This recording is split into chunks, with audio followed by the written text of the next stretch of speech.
El Señor esté con ustedes. Evangelio de nuestro Señor Jesucristo según San Marcos. Un día al atardecer, Jesús dijo a sus discípulos: crucemos a la otra orilla. Ellos, dejando a la multitud, lo llevaron en una barca. Así como estaba, había otras barcas junto a la suya. Entonces se desató un fuerte vendaval y las olas entraban en la barca, que se iba llenando de agua. Jesús estaba en la popa, durmiendo sobre el cabezal. Lo despertaron y le dijeron: Maestro, ¿no te importa que nos ahoguemos?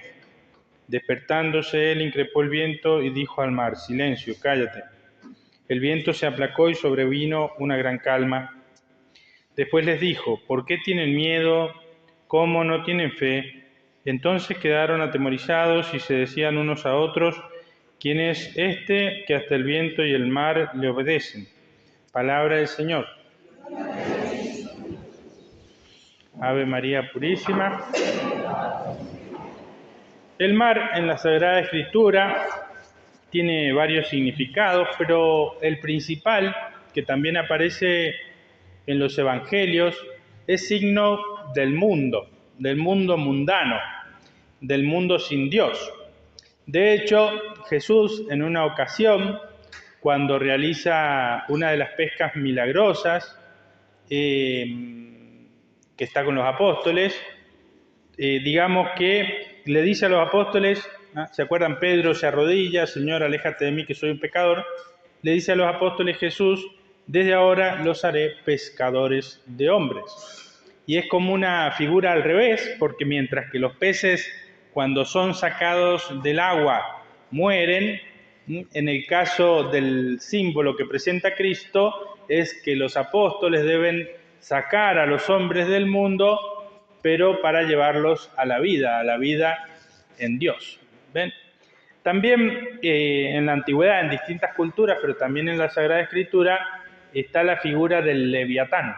El Leviatán es como una especie de dragón marino que, al cual todos tenían miedo, sobre todo los marinos que andaban en sus barcos.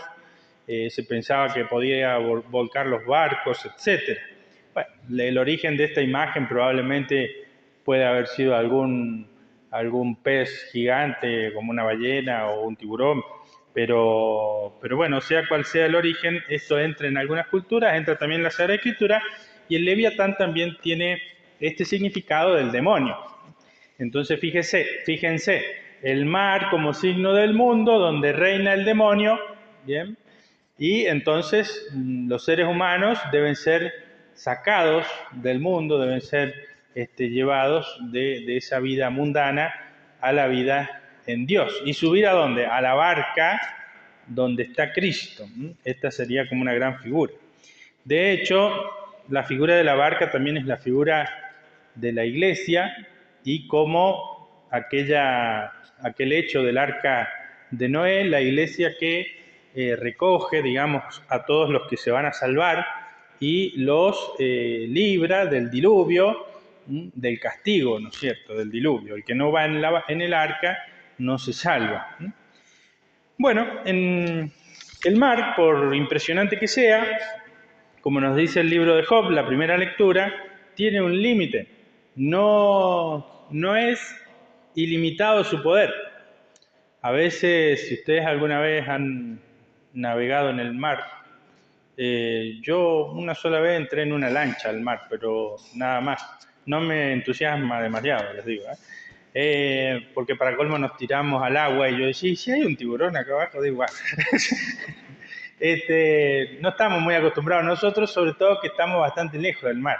Yo, por ejemplo, cuando era chiquito, no conocía el mar. Veníamos de vacaciones a Valle Grande, a Nivel, o lo más lejos que a veces fuimos a Córdoba o acá a Cajón Grande. Bueno, después, ya cuando más de 20 años, conocí el mar, pero cuando me fui a estudiar, que nos mandaron a estudiar a Italia para ser sacerdote, ahí conocí el mar en España, en San Sebastián, arriba de Portugal. Y sí, la verdad que era bastante impresionante. Es el Atlántico, pero las olas ahí son bastante considerables. Pero me di cuenta de una cosa, que el agua, por más grande que sea la ola y que parezca el movimiento, llega a la costa y ahí muere, ¿no? Y fíjense qué es lo que dice acá el libro de Job.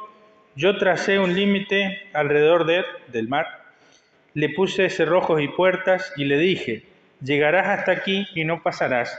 Aquí se quebrará la soberbia de tus olas. El mar tiene un límite, incluso lo dice la Sagrada Escritura. Bueno, con este símbolo que yo les decía del mar, como símbolo del mundo, símbolo del mal, símbolo del poder del maligno, tiene también un límite. ¿Y cuál es el límite? Jesucristo, la cruz de Cristo y la fe en Cristo. Por eso Cristo vence el mal y el maligno. Cristo es capaz de sacar las personas del mundo mundano y llevarlas a la luz del Evangelio. Y Cristo, con su cruz, es capaz de poner un límite al mal y al demonio. Fíjense qué importante entonces en las dificultades, cuando el mal a veces se nos presenta de distintas maneras, como tentaciones, como mal, etcétera, de todas las formas que pueda aparecer, hay un límite. No piensen que es ilimitado. Y por eso, cuando sucede que experimentamos de alguna manera la presencia del mal, hay que rezar, hay que ponerse a hacer oración. A veces voy a bendecir alguna casa y me dicen, padre, hay mucha mala onda en mi casa. Bueno, a veces pasan otras cosas, se escuchan ruidos. Bueno, pero quedemos ahí hasta la mala onda nomás. Entonces, bueno, yo bendigo la casa, pero empiezo a preguntarle, no, bueno, ¿ustedes rezan? No, padre, acá no rezamos nunca. ¿Y qué hacen todo el día? Y bueno, está el tele prendido, cada uno está con su celular. Digo, tienen todas las ventanas abiertas y ningún anticuerpo, ningún antídoto. Hay que empezar a apagar el celular, apagar las pantallas, prender una velita, hacer oración, rezar un rosario, bendecir los alimentos, elevar el corazón a Dios, leer un buen libro o inclusive escuchar un audiolibro, se podría también. Es decir, tenemos que empezar a cerrar las ventanas de nuestra alma a las cosas malas y dejarnos iluminar interiormente por Dios. Decía San Agustín, fuera de mí te buscaba, a Dios, ¿no? Fuera de mí te buscaba, pero estabas más dentro mío que cuanto soy íntimo a mí mismo. Para encontrar a Dios, en vez de hacer cosas, hay que dejar de hacer cosas.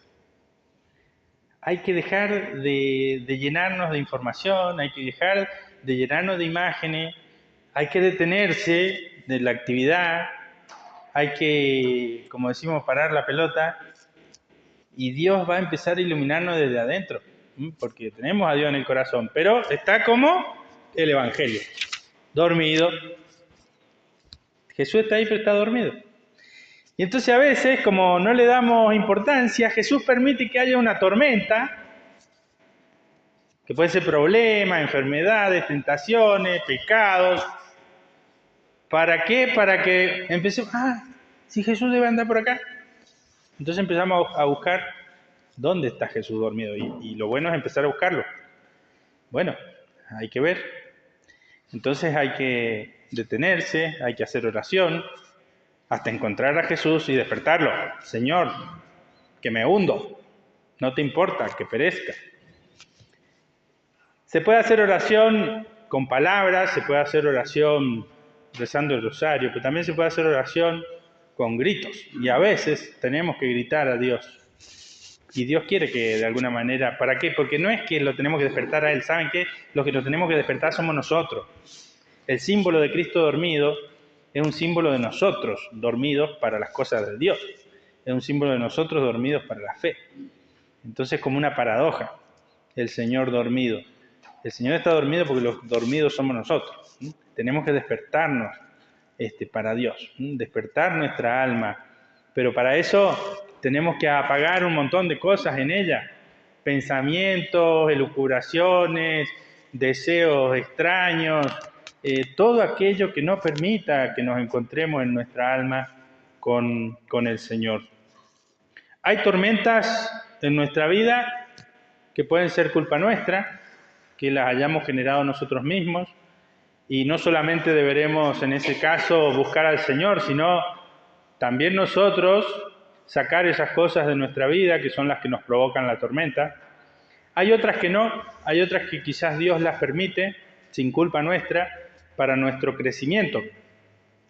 Y como dicen los maestros de la vida espiritual, a veces al inicio de la vida cristiana, espiritual, el Señor está como más presente y uno lo siente más presente. No es que esté más presente, sino que se hace sentir más presente.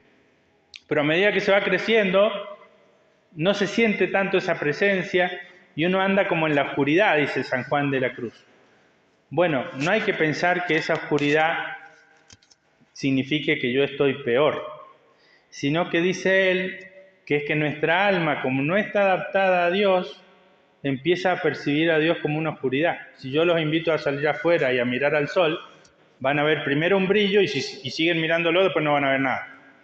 Bueno, eso es lo que le pasa a nuestra alma cuando Dios empieza a iluminarla y se empieza a ver la fe como una oscuridad y se siente. Y uno cree que está más lejos de Dios, pero en realidad está más cerca. ¿Y qué hay que hacer? Perseverar en la oración. Es decir, si esa oscuridad no es consecuencia de mis errores, si esa oscuridad no es consecuencia de mis pecados, es una oscuridad buena, viene de la luz. ¿Cuánto va a durar? Hasta que se purifique el alma. Cuando el alma se purifique ya la va a ver como luz nuevamente.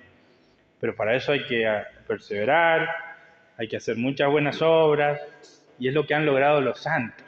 Es decir, si en algún momento nuestra alma logramos que esa luz sea permanente y ya no se vea como oscuridad, probablemente porque ya hayamos perseverado mucho en la fe, hayamos hecho muchas buenas obras, nos hayamos entregado mucho a la voluntad de Dios y al Señor.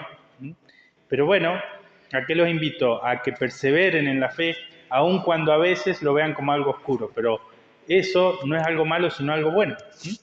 Decía San Juan de la Cruz, al bebé, al niño pequeño, la mamá le da leche blandita, pero dice, cuando empieza a tener 2 años, casi 2 años, le empieza a dar pan con costra, dice. Así era hace 400, 500 años atrás. ¿Para qué? Para que los dientes empiecen a salir y se le pongan firmes. Ya no le da leche blandita, sino que le da pan con costra. Claro, al bebé le gustaba más aquello, ¿no es cierto? El pan con costra le molesta más, pero es para su bien. Bueno, así hace Dios con nuestra alma también. Nos quita los gustos sensibles y nos pone trabajos más difíciles para que demostremos que lo hacemos por amor y no por lo que sentimos. Ah, Padre, yo no voy más a misa porque no lo siento. Así que hoy te quiero porque lo siento. Hoy voy a misa porque lo siento, mañana no voy a misa porque no lo siento.